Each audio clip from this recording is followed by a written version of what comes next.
Italia's Ayrton Senna has died after a crash at this afternoon's Senna, 3 times a world champion, suffered massive head injuries. Formel 1-Weltmeister Ayrton Senna auf A dem million people Unglückskurs lined the Formula streets of his home city, Sao Paulo. The Brazilian government accorded full military We honours. felt in Brazil that his home country has declared 3 days of mourning. I think I was 9 years old, and I was racing that weekend.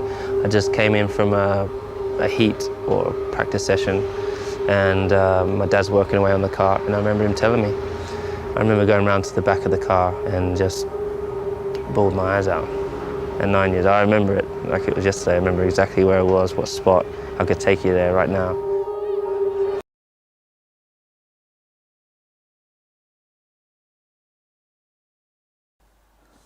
April 28th, 1994 would mark the start of the San Marino Grand Prix at Imola, but the excitement and the enjoyment would be shattered with Murray Walker stating it as the blackest day in Grand Prix history.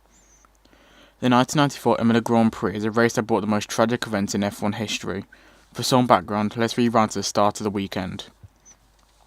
It all started on the 29th of April, in the middle of qualifying, when Rubens Barrichello was involved in an accident in which he smashed into the tyre barrier at the Variante Bassa chicane. He was very lucky in the accident and would walk away with a broken nose and bruised ribs, but this would only foreshadow the events to come. The following day, on the 30th of April, second qualifying would commence, and with it another heart-sinking crash, this time fatal. Austrian driver Roland Ratzenberger was involved in a hard crash. Medical personnel would race to save the Austrian's life, but sadly Ratzenberger would pass away due to his injuries. This shocked the crowd and gave a grueling insight into the gnarly events that would take place 24 hours later. On the morning of May 1st, the air was tense, with the death of Ratzenberger and Barrichello's crash still fresh in people's minds. All they could do was pray that the race would be smooth. This prayer would soon be shattered. At 2 p.m, the Imola Grand Prix would commence. The start would further foreshadow the fate to come. A crash involving Pedro Lama and JJ Leto would occur on race start. The race would resume later on, and Senna would gain a gap from Schumacher, demonstrating his blistering pace that day. On lap 7 is when all would stop. As Senna charged through the Tamburello curve, his car lost control and sent him into the concrete barrier at a shocking speed of 130 miles per hour. Despite braking hard, Senna could not recover the car. In the crash, the nose cone was disintegrated and the front right wheel was ripped clean off the car and catapulted into Senna's head along with a piece of suspension, which would puncture his helmet, resulting in several injuries to Senna's head. Immediately following the impact, Senna's head would slightly move to the left before returning to its original position. This gave a slight glimmer of encouragement, but it was proven false. A chilling quote from Professor Sid Watkins, who attended the crash site, says, "We lifted him from the cockpit and laid him onto the ground." This was followed by, "As we did, he sighed, and although I'm not religious, I felt his soul depart at that moment." Senna was then airlifted to hospital, where he was placed on life support. Following Senna being airlifted, his car was transported back to the pit lane, where it was seized by the FIA, but a Williams staff member would ask for the black box which carried the telemetry for the car. This would reveal the gut-sinking 130-mile-an-hour speed that Senna impacted the wall at. The race would resume, but all that was running through people's minds was the condition of Senna and if he would be alright. After the race had finished, people clenched hope that Senna had survived, but the dreaded news awoke. At 6:40 p.m. local time, on the 1st of May 1994, the unimaginable was in the air. Ayrton Senna had succumbed to his injuries and passed away. Following the crash, an intensive investigation would commence in finding out what took place to contribute towards Senna's death. The official statement released by the Italian government stated that the steering column broke.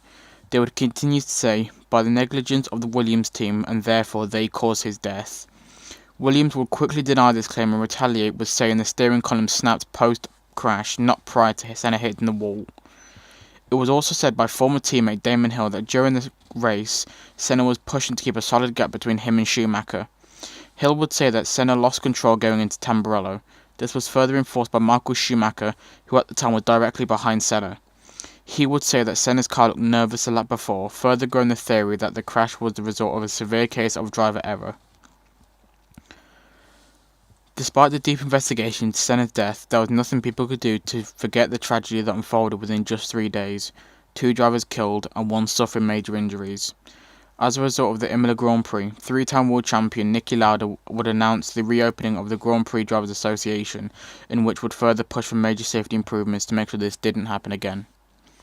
Furthermore, with the changes to tracks that the FIA had mandated, some other changes include improved crash barriers, redesigned tracks and tyre barriers, higher crash safety standards, higher sills in the driver cockpit, and a limit on the 3-litre engines of the time. Regardless of all these changes, Senna will always be remembered as one of the most recognised and admired F1 drivers and personalities in the world. With 3 championships under his belt, Senna proved what could be done in F1, and he will always be remembered for precision craft and competition. 30 years after Senna's death, people still say Senna was a sensation who was taken too early. He was a driver who had massive potential in the sport. It goes to show the dark side of F1. Amongst the bright lights and screaming engines, there is always a possibility that a driver could be killed in a heartbeat. This video was immensely difficult to record. It's taken me days to put this video together script-wise and research, but I wanted to make this video to commemorate Ayrton Senna and his amazing achievements in the 10 years that he was in F1. Senna's death has always been on my mind, and it's been something I've wanted to cover for years, but I've wanted to wait for this exact time so that I could cover this one topic. I know everyone always talks about Senna, but you also need to take into consideration about Roland Ratzenberger's death as well. Ratzenberger was a young and an aspiring Austrian driver. As for Senna, with 3 championships and 41 race wins, he was killed in the most tragic way possible at Imola. And to this day, Imola 1994 is still seen as one of the most gruesome days in F1, as stated by Murray Walker. Since that day, there has been many safety changes, and with most recently the halo that was introduced in 2018. We've nearly seen people die in the last couple of years, with the most memorable being in Silverstone, where Guan Yu Zhou's car would flip and he would be sent into the barrier at turn 1. This would go to demonstrate the seriousness and the danger that can come with F1, and how much danger F1 drivers are put into every single time they get into a car.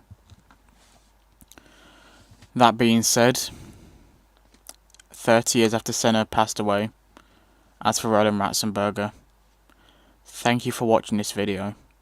I'm not going to even say thank you for to like this video or anything, because it would just be wrong. If you have enjoyed, then thank you. If you have stayed for the entire video, then I highly appreciate it. There will be more. I will be covering more topics in the future regarding other races, accidents, possibly deaths, other instances, anything along those lines. But this video in particular is one that I wanted to do first to kick it off. That being said, thank you very much for watching and listening, and I will see you guys in the next video. But for now, ta-ra.